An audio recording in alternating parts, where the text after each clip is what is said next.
एक ऐसी माँ की जिसके सपने और लालच इतने बड़े थे कि उसने उसे पूरा करने के लिए अपनी सगी बेटी को भी नहीं बख्शा।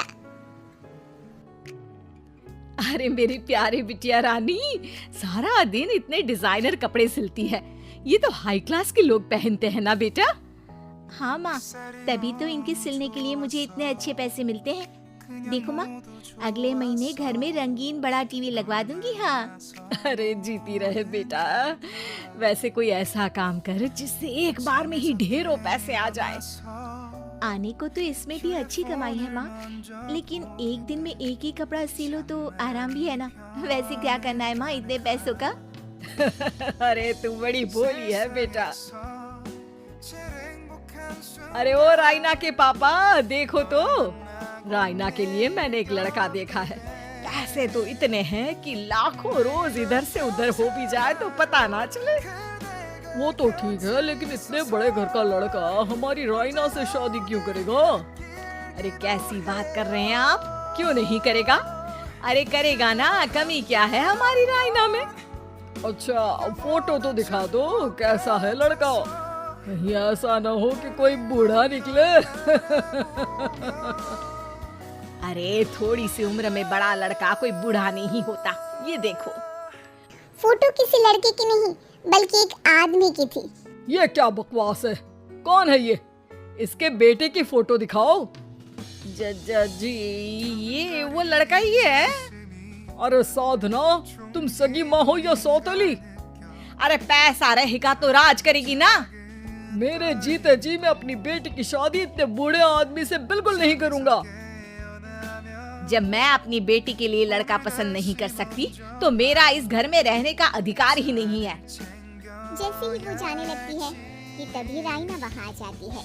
माँ, आप जहाँ बोलेंगी मैं वहाँ शादी कर लूंगी, आप कहीं मत जाइए।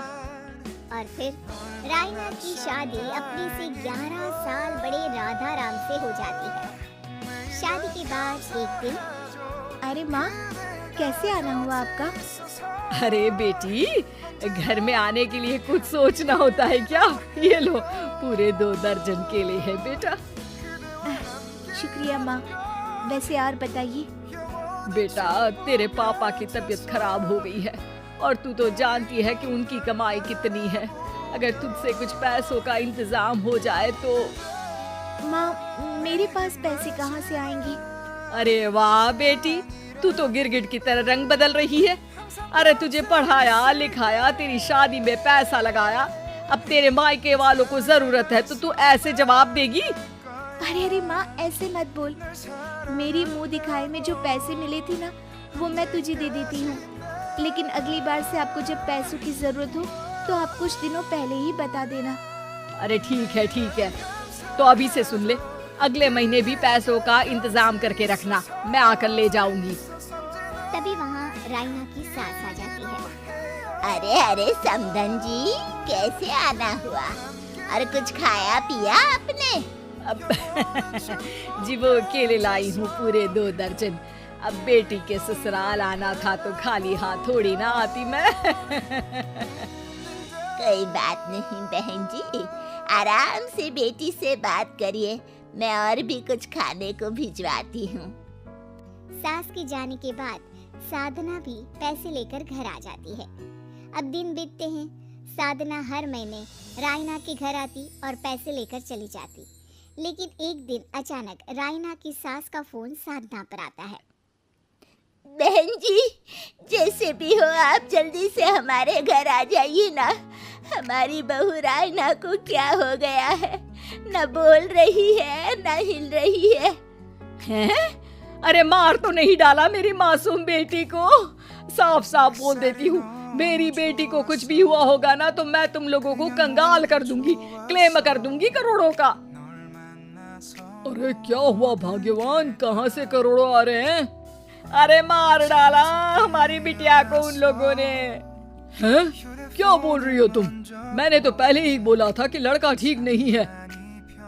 दोनों रायना के घर पहुंचते हैं, जहां रायना का पति कहता है, अरे आप डरिए नहीं, डॉक्टर ने कहा है कि वो अब खतरे से बाहर है। अरे पर वो खतरे में गई क्यों? अरे क्यों मेरी लड़की को मारने की कोशिश की गई? अरे वकील करूंगी बड़े से बड़ा और सबको सड़क पर ले आऊंगी। अरे सौम्या की माँ में इतनी हिम्मत है कि वो अपनी बेटी को पाल ले। रास्ते में ले आऊंगी तुम लोगों को। हाँ अरे माता जी, लेकिन डॉक्टर की बात तो सुन लीजिए। नहीं नहीं, मुझे किसी की बात नहीं सुननी मेरी बेटी। अरे सुन तो लो भाग्यवान की क्या बोलना चाह रहा है तुम्हारा दामाद। जी दामाद जी बताइए क्या हुआ है हमारी बेटी को? अरे पता नहीं, सारी सारी रात किसके लिए कपड़े सिलती रहती है और वो कपड़े जाते कहाँ है। अरे हम तो इतने पैसे वाले हैं, हमें तो कोई जरूरत नहीं है इसके सिलाई के पैसों की। मैंने तो कहा भी कि बिटिया अगर इतनी इच्छा है तो दिन में एक ड्रेस सिल लो, लेकिन मानी नहीं। आप ही की बेटी है, पूछिए आप, पूरे होश में है अब। हाँ ये कहकर सास वहाँ से चली जाती है। अब कमरे में सिर्फ बेटी, माँ और पिता थे। बेटा मैं तो जीते जी मर जाता अगर तुझे कुछ हो जाता तो। क्या बात है बेटा, ये लोग अच्छे नहीं, तेरा पति ठीक नहीं है बेटा। अरे नहीं नहीं पापा, ये तो साक्षात भगवान का रूप है। मेरी सास तो मेरा पूरा ख्याल रखती है। ये लोग बहुत अच्छे हैं पापा। अरे तो फिर क्या जरूरत पड़ गई मरने की? माँ पता ही नहीं चला, सारी सारी रात काम करती रहती। आपको पैसे भी तो देने थे, लेकिन ये नहीं पता था कि सेहत खराब हो जाएगी। अरे पैसे देने थे तो सास से या पति से लेकर दे देती। नहीं नहीं माँ, ये मेरे सम्मान के खिलाफ था। आप लोगों ने मुझे इस लायक बनाया है कि मैं आप लोगों की मदद अपने पैसों से करूं। पिता को साधना पर बहुत गुस्सा आता है, लेकिन साधना की आंखों में आंसू होते हैं। मुझे माफ कर दे बेटा, मैंने कभी नहीं सोचा था कि तू इतनी स्वाभिमानी निकलेगी।